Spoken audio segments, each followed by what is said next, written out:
How was the Nestlé brand established? With a market cap of $278.36 billion and owning over 2,000 brands, Nestlé has become one of the largest and most well-known consumer goods companies in the world. Whether you talk about their iconic chocolate bars, bottled water, or instant coffee, there's no doubt that Nestlé is a household name. But how did this company become so successful? After all, you can't just come up with a catchy name and hope for the best in a year or two. So, let's dive in and see how Nestlé was established and how it became the brand we all know and love today. Back in 1839, 53-year-old Henry Nestlé moved to Switzerland and became a pharmacist's assistant. By 1843, he even owned a small factory in Switzerland that made stuff like nut oil, vinegar, and fizzy water. Fast forward to 1866, Henry noticed a heartbreaking problem. Lots of babies were getting sick, even dying, because their mums couldn't breastfeed, because there wasn't much support for new mums, and people didn't quite understand how important good baby food was. That's when Henry's genius kicked in. He decided to invent a special food just for babies, a safe and healthy alternative to mum's milk. In 1867, after lots of tinkering and testing, he came up with a winner, a nutritious mix of cow's milk, sugar, and grains called farine lacti. This clever creation became the world's first super successful baby formula. But things weren't all sunshine and rainbows. People were used to the old ways, and trusting in newfangled baby food wasn't easy. Henry, however, wasn't one to give up easily. He did his research, talked to doctors, and convinced mums that his formula was a safe and helpful option. Finally, he proved himself right. Farine lacti saved countless babies, and Nestlé's company boomed. However, by 1875, things got a bit too big for Henry to handle alone.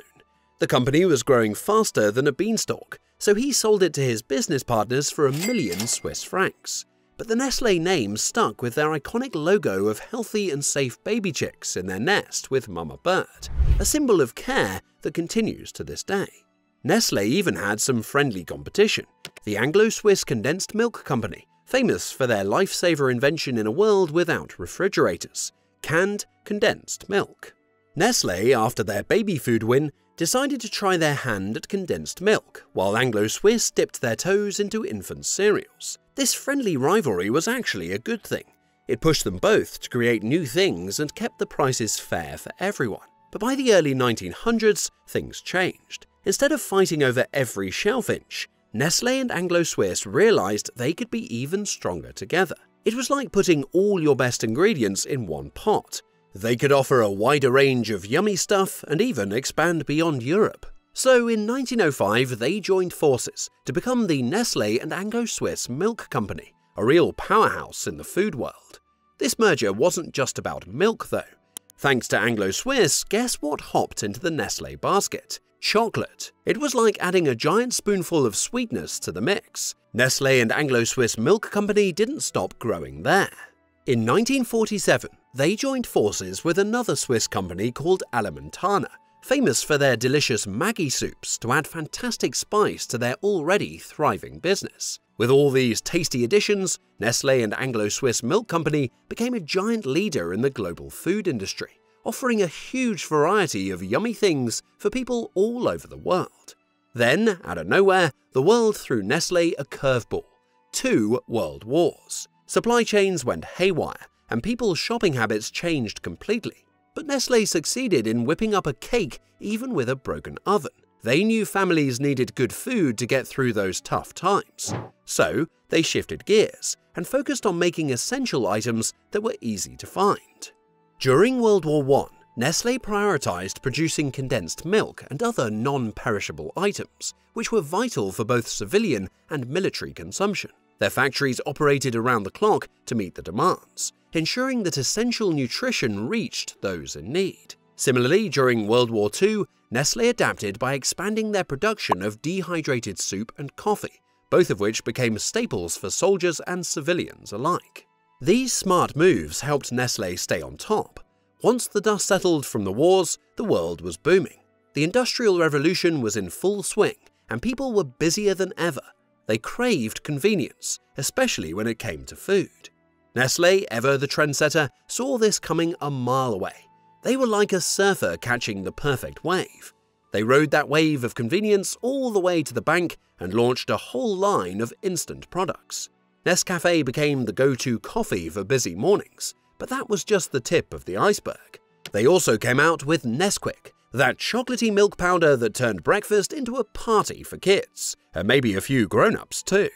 And who can forget Maggi noodles? Those quick and tasty meals took the world by storm. Nestlé was building a snack and mealtime empire, one delicious bite at a time. Nestlé realized there was more to the game than just throwing together quick meals. People were getting smarter about what they ate. They were reading labels, whispering about processed foods, and all that sugar. It was like a whole new ballgame. So, Nestlé changed their tactics. They started promoting their products responsibly, focusing on the good stuff they had to offer and reminding everyone about healthy eating. It was a smart play because people's tastes were definitely changing. You could see it in their ads. Happy families enjoying delicious food, but in a way that felt balanced, like a healthy seesaw ride. Fast forward to the late 20th and early 21st centuries, Nestlé, with all their innovative and convenient products, became a global powerhouse of food products. They were everywhere, from Kit Kats enjoyed across Europe to Maggi noodles slurped with joy in Asia. But with great success comes a magnifying glass, as they say. Nestlé faced some tough challenges during this time. One big issue was how they marketed their baby formula. Critics said they were pushing it too hard in developing countries, and that this might discourage breastfeeding, which is super important for babies. This sparked a heated debate about responsible marketing, especially when it comes to protecting the most vulnerable. It didn't end here. As the people were more educated now, not everything was smooth sailing for Nestlé.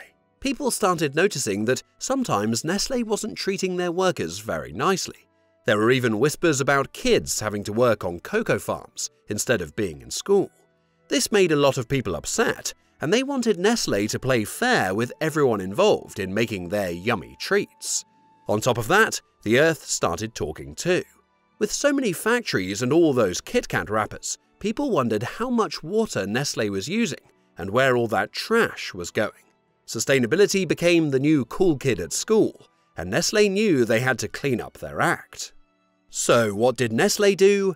They put on their thinking caps. They promised to find ways to get their cocoa beans without anyone being treated unfairly, especially kids. They also started making sure their marketing wasn't bad-mouthing breastfeeding, which is super important for babies. And lastly, they set goals to use less water and make their packaging less wasteful. This shift towards being good guys for the people and the planet was key for Nestlé's future, because more and more people cared about these things. Nestlé knows people's tastes are always changing. That's why they're switching gears to offer more good-for-you options, as they always do by being adaptable and wise. Think yummy veggie burgers that are kind to the planet, alongside their classic treats we all know and love.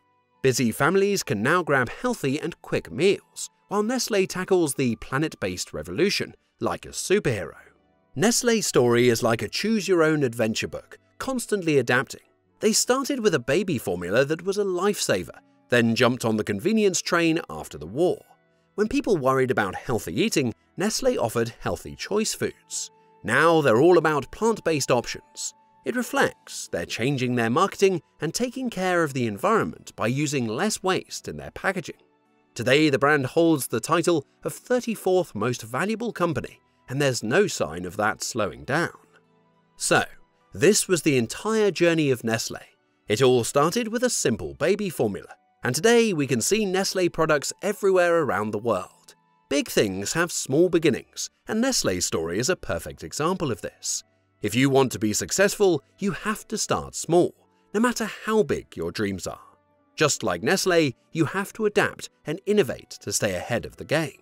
Let us know in the comments which Nestlé product is your favorite and how it has been a part of your life. If you enjoyed the video, make sure to like and share it with your friends, and don't forget to subscribe to our channel for more exciting content.